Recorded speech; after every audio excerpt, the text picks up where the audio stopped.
بسم اللہ الرحمن الرحیم۔ آج ہم جس مسئلے کو ڈسکس کرنے جا رہے ہیں وہ ہے مسئلہ فدق، جو کہ سنی شیعہ دڑار کا باعث ہے۔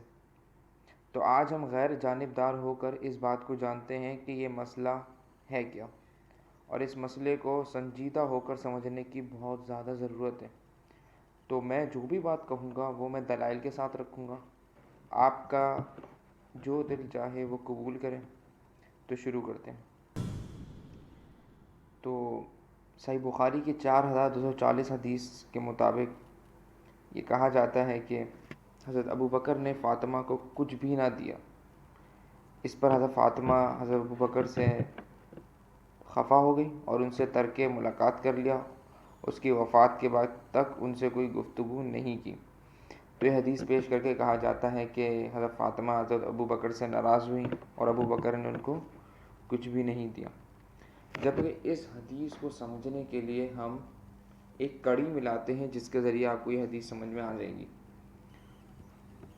تو سب سے پہلے یہ اعتراض کیا جاتا ہے کہ حضرت فاطمہ نے ان سے کلام کرنا چھوڑ دیا تھا، جبکہ اس کی حقیقت کیا ہے؟ ترمذی کی حدیث نمبر 1609 میں یہ پتہ چلتا ہے کہ راوی حدیث ہوتا ہے جو سب سے بہتر حدیث کو جانتا ہے۔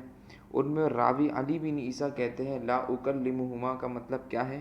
کا مفہوم یہ ہے کہ میں اس میراث کے سلسلے میں کبھی بھی آپ دونوں سے بات نہیں کروں گی، یعنی جو آپ نے فیصلہ فرمایا ہے بالکل من و عن صحیح ہے، اس معاملے میں آپ سے دوبارہ اس معاملے میں بات نہیں کروں گی۔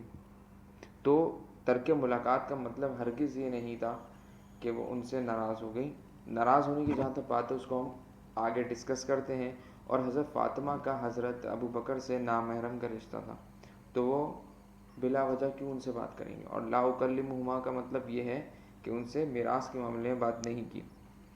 اب ہم یہ دیکھ لیتے ہیں کہ حضرت علی اس فیصلے سے راضی تھے کہ نہیں تھے، جس کا ثبوت ہمیں بخاری کی 4033 نمبر کے حدیث سے ملتا ہے کہ حضرت عمر نے بھرے مجمع میں حضرت علی اور حضرت عباس سے سوال کرا کیا انبیاء کوئی وارث ہوتا ہے؟ تو انہوں نے بھی حضرت ابو بکر کی اس قول کی تصدیق کری کہ انبیاء کا کوئی وارث نہیں ہوتا۔ اب پھر یہ اعتراض کیا جاتا ہے کہ حضرت فاطمہ نبی علیہ السلام کی بیٹی تھی تو انہیں کچھ دے دینا چاہیے تھا، ان کو نہ دے کر حضرت ابو بکر نے نبی علیہ السلام کی ناراضگی کا باعث بنے۔ تو ہم یہ دیکھ لیتے ہیں بخاری کی 3113 نمبر حدیث یہ کہتی ہے، جس کا مفہوم کچھ یوں ہے کہ حضرت فاطمہ کو چکی پیسنے میں بہت تکلیف ہوتی تھی، تو حضرت علی نے حضرت فاطمہ کو بھیجا کہ جاؤ نبی علیہ السلام کے پاس کچھ غلام آئے ہیں جو تمہاری اس چیز میں مدد کریں، جبکہ نبی علیہ السلام نے ان کو غلام نہیں دیے، اس کے بدلے ان کو تسبیح فاطمہ عطا کی۔ یعنی کسی کو اگر نہ دینا اس چیز کی دلیل ہے کہ ان کے ساتھ زیادتی ہوئی، تو یہاں پر بھی لوگ کہہ سکتے ہیں۔ اسی لیے حضرت نبی علیہ السلام نے دعا بھی یہی کری تھی کہ میرے اہل بیت کو صرف اتنا رزق دے کہ روح ان کا جسم سے روح کا بس تعلق رہے۔ صحیح ہے۔ اور یہ بھی اعتراض ہو سکتا ہے کہ حضرت علی پہ کہ جو لوگ کرتے ہیں، کچھ لوگ ناسبی بھی کرتے ہیں کہ حضرت علی نے کیا نام ہے جو فدق تھا وہ دوبارہ ان کو دے کیوں نہیں دیا، اور کچھ اہل سنت بھی بولتے ہیں۔ جبکہ خطبہ نمبر 103 نہج البلاغہ میں آتا ہے کہ جو حضرت علی فرماتے ہیں کہ غصب کیے ہوئے حصوں کو ان کے اصلی وارثوں تک پہنچائے، یعنی امام کا یہ حق ہے کہ وہ کیا کرے؟ غصب کیے ہوئے مالوں کو ان کے وارثوں تک پہنچائے۔ جبکہ حضرت فاطمہ تو دنیا سے چلی گئی، تو کیا حضرت علی نے غصب کیا ہوا مال وارثوں تک پہنچایا ہے کہ نہیں پہنچایا؟ اور پھر ایک اور خطبہ آتا ہے نہج البلاغہ میں، خطبہ نمبر 24، جس میں حضرت علی فرماتے ہیں مجھے اپنی زندگی کی قسم میں حق کے خلاف چلنے والوں اور گمراہی میں بھٹکنے والوں سے جنگ میں کسی قسم کی رعایت اور سستی نہیں کروں گا۔ جبکہ ہم دیکھتے ہیں کہ حضرت علی نے خلفائے ثلاثہ سے کوئی جنگ نہیں کری اور نہ ان کے خلاف کوئی پلاننگ کری کہ میں ان کے خلاف چلتا ہوں، نہ فتح کے معاملے میں ان سے اختلاف کرا۔ تو حضرت علی بھی ان کے ساتھ تھے۔ اگر حضرت علی کو کچھ بھی غلط لگتا تو ان کے خلاف کچھ نہ کچھ ایکشن ضرور لیتے، جو کہ اس خطبے سے ظاہر ہے۔ پھر یہ کہا جاتا ہے کہ حضرت ابو بکر نے ان کو کچھ نہیں دیا، نہیں، ایسی بات نہیں ہے۔ بخاری صحیح مسلم کی 4580 نمبر حدیث میں آتا ہے کہ حضرت ابو بکر فرماتے ہیں کہ نبی علیہ السلام جو چھوڑ جائیں وہ تو صدقہ ہوتا ہے، لیکن آل محمد اس مال سے وہی کھائیں گے جو نبی علیہ السلام کی زندگی میں وہ کھایا کرتے تھے، یعنی ان کو ٹوٹلی نہیں دیا، لیکن جو ان سے ان کا حق بنتا تھا وہ ان کو پورا دیا گیا۔ اچھا، کچھ لوگ اعتراض یہ بھی کرتے ہیں کہ ایسا کیسے ہو سکتا ہے کہ نبی علیہ السلام کی بیٹی کو نہ پتہ ہو؟ دیکھیے، اگر وراثت ہوتی تو نبی علیہ السلام کی بیٹی کو بھی ملتی، بیویوں کو بھی ملتی۔ تو صحیح بخاری کے 6730 نمبر حدیث میں آتا ہے کہ جب رسول اللہ صلی اللہ علیہ وسلم کی وفات ہوئی تو آپ کی بیویوں نے چاہا کہ عثمان رضی اللہ کو ابو بکر کے پاس بھیجیں اپنی میراث طلب کرنے کے لیے، یعنی نبی علیہ السلام کی بیویوں کو بھی نہیں پتہ تھا کہ نبی علیہ السلام کی میراث نہیں ہوتی، لیکن حضرت عائشہ کو علم تھا اس بات کا کہ نبی علیہ السلام کی وراثت نہیں ہوتی۔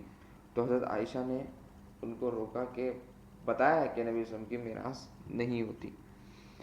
اور زید بن علی جو کہ امام زین العابدین کے بیٹے ہیں، وہ کہتے ہیں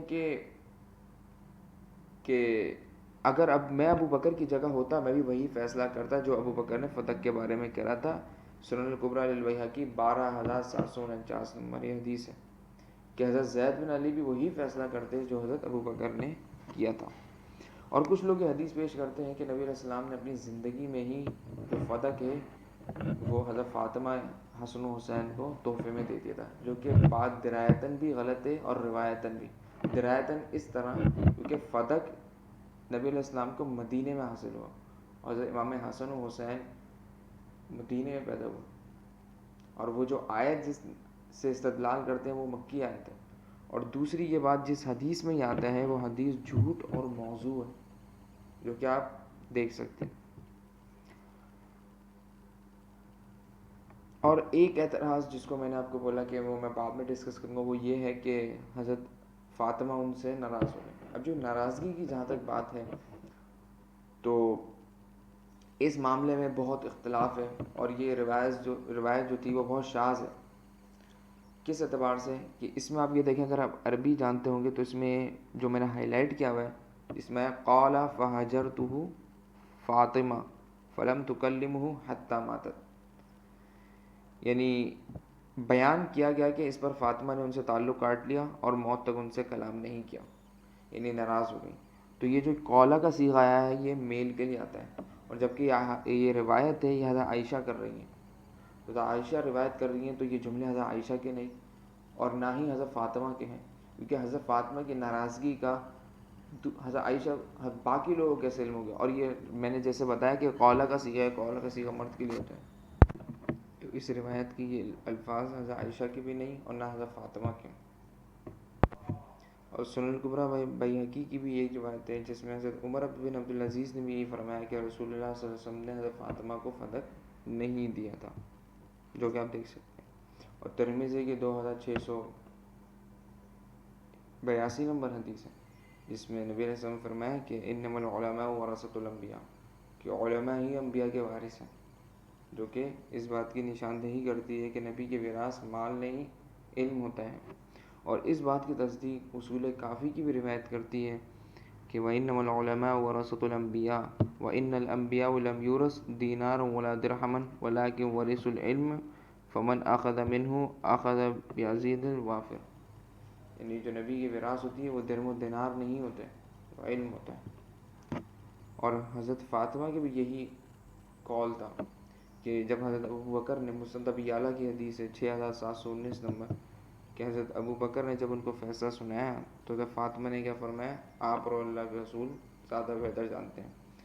تو اس موضوع میں ہم نے غیر جانبدار ہو کر یہ فیصلہ دیکھا کہ حضرت ابو بکر کا جو فیصلہ تھا وہ بالکل صحیح تھا، اور اس میں لڑنے کی کوئی بات نہیں، اور نہ حضرت فاطمہ نے اس پہ کوئی کلام کرا کہ مجھے آپ کا فیصلہ پسند نہیں ہے، بلکہ انہوں نے سراہا اس بات کو کہ آپ اور اللہ اور رسول اس بات کو ہی بہتر جانتے ہیں۔